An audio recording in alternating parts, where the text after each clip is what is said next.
You guys, as you might know that right in every software there will be a programming language integrated right into that. If we took Excel, we are having Visual Basic. Almost all the Microsoft apps is having Visual Basic.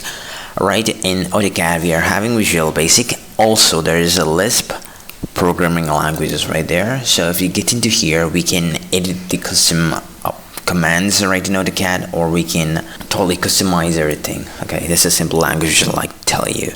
Okay, I'm gonna open a new file. Just start something just like well, that is a define a function. Okay, that function will be like C colon. I will call it as ZP. Okay, right now I just want to take a circle 2 point and assign it to a single commit. You can do that simply by using macros. Okay, then right in here we're going for a command. Okay, I just want to type everything. This is absolutely crazy. Command. The command should be a circle. Okay, and circle. And after getting into circle, you want to get into 2 points. Then the user needs to click 2 points, so you want to pause for user input. Okay, then we can exit out of right from here by using brink. Just that. So if we try to save this, load the application right here. Yep. I want to pick this file. If you type ZP, yeah, we're having the command here, and you just only want to click 2 points here. Just that simple as it is. So this is the primary way of doing that. Everyone who knows Lisp will be doing this in the same way. But right in this video, I'll show you something different. That is, you get into your web browser, try and download Visual Studio Code. Download it for Windows. Okay, install it just like you install a normal software. Okay, I just want to create a desktop icon. After installing, launch it. Well, the first thing what we want to do here is get into here, and we need to install the Autocad Autolisp extension. If it's not there, you can type Autocad here. Autocad, so this will come up and you can install it just by clicking this file you'll be installing. Okay, after,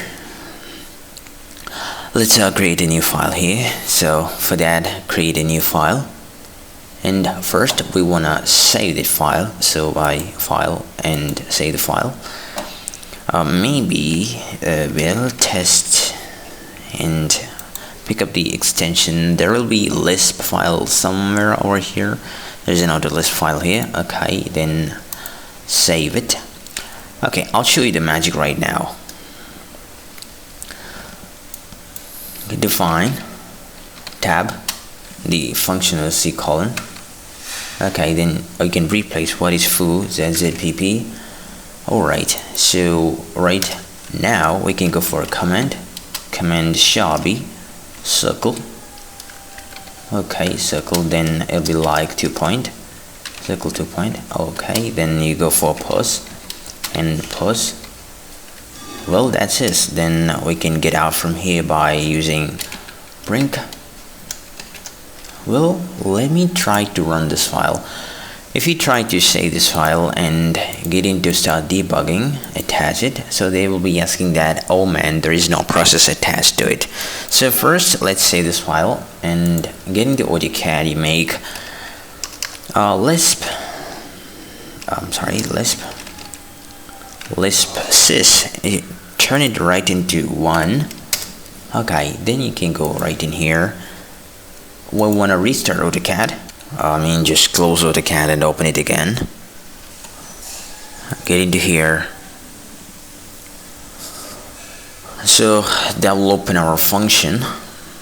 Now let's debug, run. Come on, debug, and use the first option here. Okay, right in Autocad, if you type ZPP, you will see nothing here. Why? Because the app is not loaded. So load the application. I think this is the file. Okay, ZPP. First, what? ZPP? What happened? Okay, I forgot the brackets here.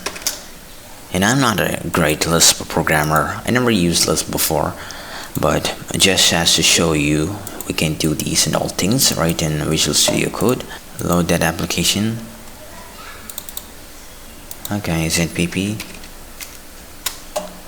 First point and second point. So it is as simple as it is. So, and anyone's watching, thanks for watching.